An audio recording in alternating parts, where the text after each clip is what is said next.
Hello, everyone. I am Chuang. Today, let's draw the skull of Meraxes. Meraxes was a recently described dinosaur. Luckily, its skeleton is very well preserved, especially some essential parts, such as the skull. Although its lower jaw is absent, the complete upper jaw has provided enough information to let us know what this dinosaur's head looked like. At the same time, based on its skull fossils, we can also restore the heads of Giganotosaurus and Mapusaurus, which are relatively close to it.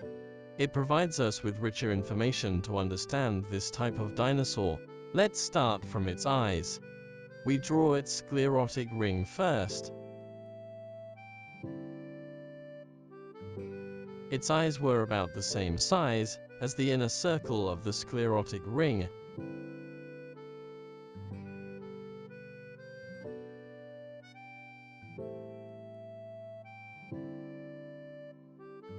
Above the eye, a bone formed a bump.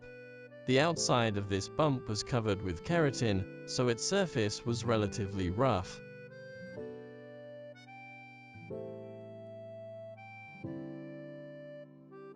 Let's draw its lacrimal bone forward.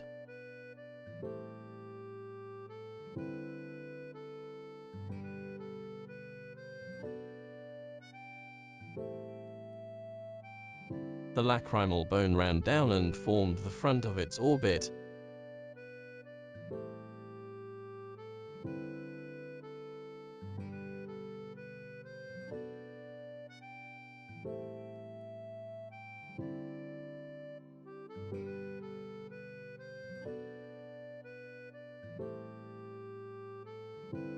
Next, let's draw its nasal bone. A large number of decorative protrusions were on both sides of the nasal bone.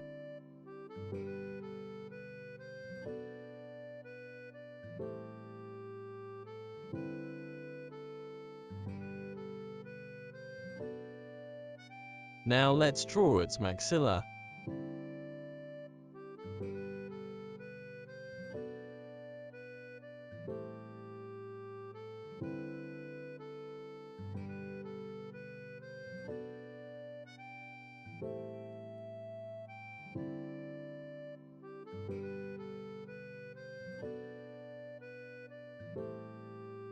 On its maxilla, there were 15 to 16 teeth on one side.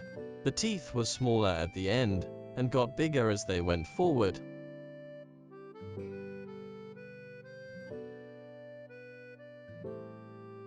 Further forward was its premaxilla, with 4 teeth on one side. Above the premaxilla, let's draw its nostril.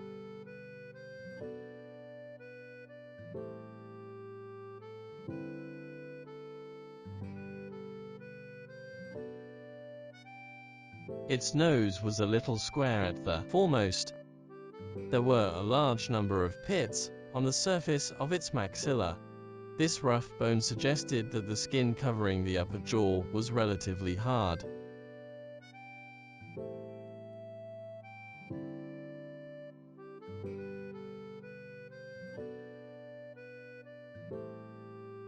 Now let's draw its postorbital bone, and then the jugal bone downward.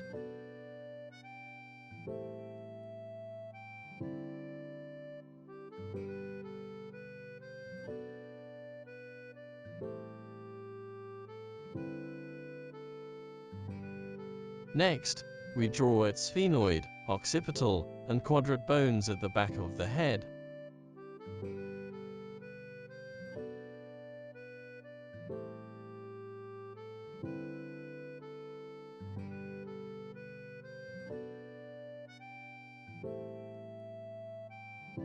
Now we can see the shape of its temporal fenestrae. Before the discovery of Meraxes, when people restored Giganotosaurus, its close relative, they always made the temporal fenestrae very large, which caused its head to be much longer than the real one. But now we can see from the skull of Meraxes that its temporal fenestrae were relatively narrow and not large.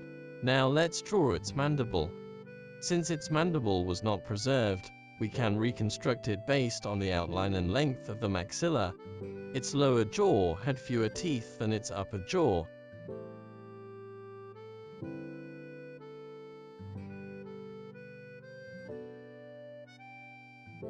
Its lower jaw was thinner at the front, but became stout at the back.